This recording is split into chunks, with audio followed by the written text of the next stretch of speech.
जम्मू कश्मीर के पहलगाम में हुए आतंकी हमले के बाद से भारत सरकार लगातार एक्शन के मूड में है और इन दिनों देखा भी जा रहा है कि सरकार कई बड़े बड़े फैसले ले रही है और उन्हीं में एक फैसला है नो फ्लाइंग जोन का। दरअसल सरकार ने एक बड़ा फैसला लिया है, वो है नो फ्लाइंग जोन का, जिसमें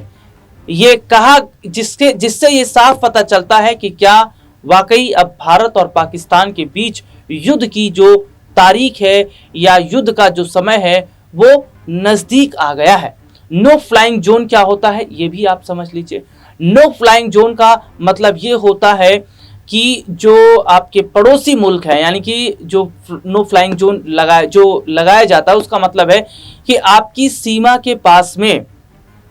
ना तो कोई विमान आएगा, ना कोई लड़ाकू विमान आएगा, ना ही कोई ड्रोन या तमाम कोई भी चीज ऐसी आपकी सीमा के आसपास नहीं भटकनी चाहिए। नो फ्लाइंग जोन तब लगा दिया जाता है जब आपका युद्ध होने वाला होता है या आपका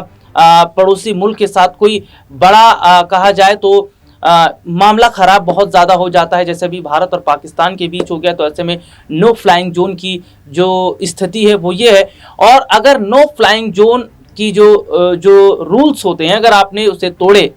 तो बिना इजाज़त के सरकार आपको मतलब जो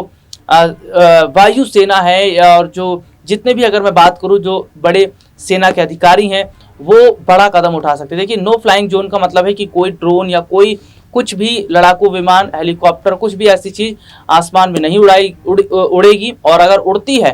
तो तुरंत उस पर फायर कर दिया जाएगा, यानी कि ऑन द स्पॉट उसे मारकर नीचे गिरा दिया जाएगा। तो ऐसे में देखा जा रहा है कि नो फ्लाइंग जोन घोषित करने से जहां पाकिस्तान में फिर से एक बार हड़कंप मच गया है, तो दूसरी तरफ एक तस्वीर ये भी सामने आ रही है कि क्या वाकई जो कहा जा रहा है कि मई के पहले तारीख से ही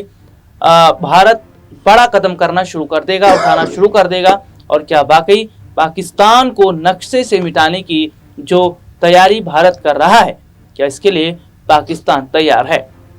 आज के लिए इतना ही, फिर आपसे दोबारा मुलाकात होगी, तब तक के लिए इजाजत दीजिए। नमस्कार।